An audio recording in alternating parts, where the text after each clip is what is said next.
Weißt du, wenn ich so einen heftigen Controller hätte, mit dem ich mich von Ort zu Ort beamen kann, egal wo ich hin will, dann würde ich mich ganz sicher auch für genau diesen Ort und diese Zeit entscheiden.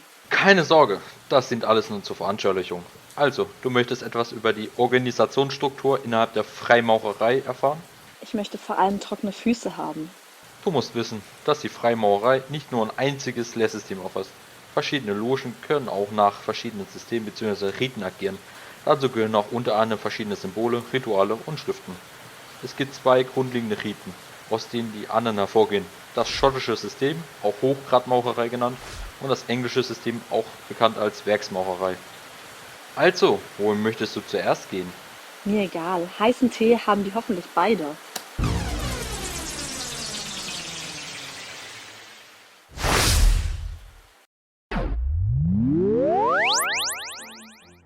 Das schottische System ist vermutlich im frühen 18. Jahrhundert in Schottland entstanden.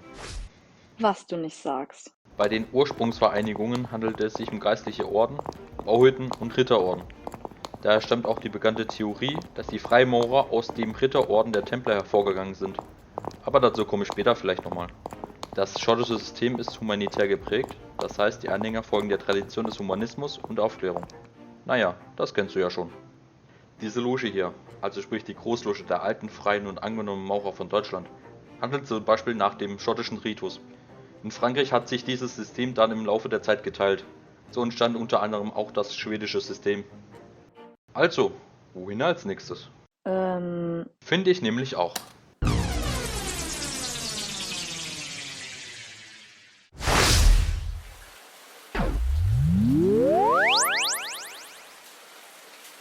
Können wir bitte reingehen? Nein, Warum?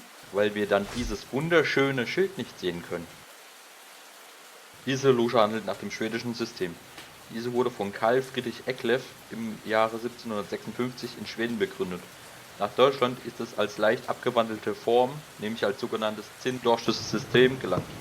Die Grundlagen bilden die Lehren Christis, aber auch die Verantwortlichkeit des einzelnen Menschen und die Seele als Schlüssel zur Vernunft sind hier sehr prominent. Als innerlich geschlossenes System unterscheidet es sich zudem stark von anderen Strömungen der Freimaurerei. Aha, interessant. Die Loge ist bestimmt auch sehr interessant. Können wir bitte reingehen? Nein, Nein? nein.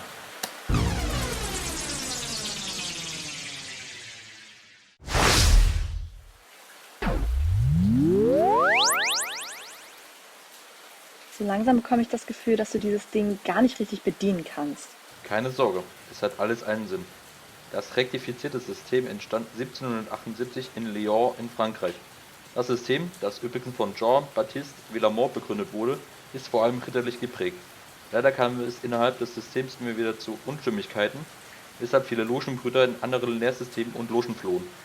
In Deutschland gibt es heute keine Loge mehr, die nach dem rektifizierten System agiert. Ach, und deshalb hocken wir hier in der Pampa rum. Richtig, es dient alles der Veranschaulichung.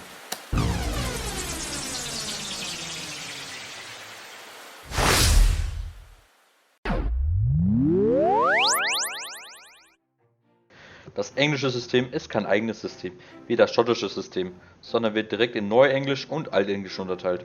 Als Ursprungsvereinigung gelten die Bauhütten der mittelalterlichen Steinmetze sowie aufklärerische Geistesgruppen. Das neuenglische System, auch Moderns genannt, entstand 1717 in England. Der Begründer Reverend James Anderson schrieb das Konstitutionenbuch für dieses System. Dieses enthält Gebete, Legenden und Regeln bzw. die sogenannten alten Pflichten der Freimaurerei. 1717 wurde die neuenglische Großloge, die Premier Grand Lodge, gegründet.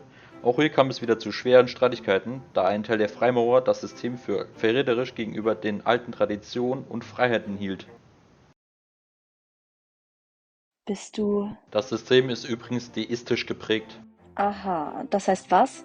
Deisten erkennen zwar Gott als Schöpfer an, vertreten allerdings die Meinung, dass dieser nicht mehr in die von ihm geschaffenen Naturgesetze eingreift. Los, gehen wir weiter. Ja, okay. Das altenglische System, auch Ancients genannt, wurde von Lawrence Dermot begründet, welcher auch das Konstitutionenbuch dafür schrieb. Das System ist auch übrigens christlich geprägt. Christen glauben. Ja, ich weiß, was Christen sind. Danke. Die altenglische Großloge Athol Grand Lodge wurde erst 1751 gegründet. Die Anhänger sehen sich dennoch als traditioneller und älter als der neuenglische Zweig. Diese Unstimmigkeiten wurden erst 1813 beendet und es kam zum Zusammenschluss der beiden Logen zur United Grand Lodge of England. Genaueres dazu erkläre ich dir auch zu einem späteren Zeitpunkt. Ein letztes System möchte ich dir noch vorstellen, den York-Ritus. Dies ist nach 1717 in den USA entstanden und wurde von Thomas Smith Webb begründet. Die Schrift The Freemasons Monitor or Illustration of Masonry aus dem Jahr 1797 stellt jedoch wesentlich frühere Anfänge dar. So wird vermutet, dass erste Versammlungen mit Idealen, die denen des York-Ritus ähnlich waren, bereits 927 stattfanden.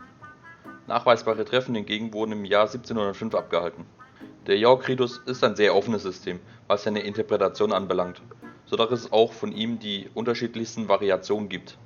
Allgemein sind den Anhängern jedoch Tugenden wie Gerechtigkeit, Toleranz und Treue wichtig.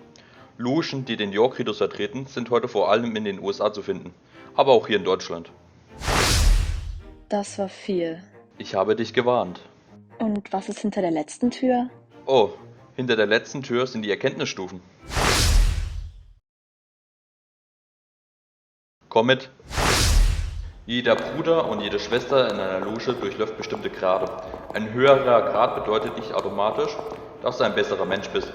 Zunächst gibt es da die blaue Johannes-Freimaurerei, das Fundament für alle Stufen. Die daraufhin folgen, mit den Graden Lehrling, Geselle und Meister. Es gibt dabei keine genaue Zeitspanne für die Beförderung zum Gesellen oder die Erhebung zum Meister.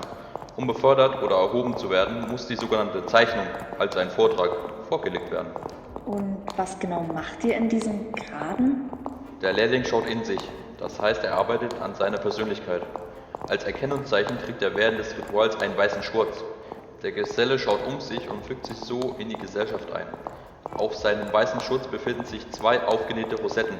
Der Meister schaut schließlich über sich. Er nutzt sein erlangtes Wissen, um die Welt und die Loge zu unterstützen. Sein Schurz ist reich verziert. Und danach ist Schluss? Ich kann in meinem Leben theoretisch nichts weiter erreichen als einen reich verzierten Schurz? Nein, es geht über den Johannesgraden, die sogenannte Hochgrade, die der Vertiefung des bisher erlangten Wissens dienen. Viele der heutigen Systeme arbeiten mit Hochgraden, zum Beispiel das schottische System, das schwedische System und der York-Ritus. Und was machen wir jetzt? Von hier aus springen wir in die Vergangenheit, zum Ursprung der Freimaurerei.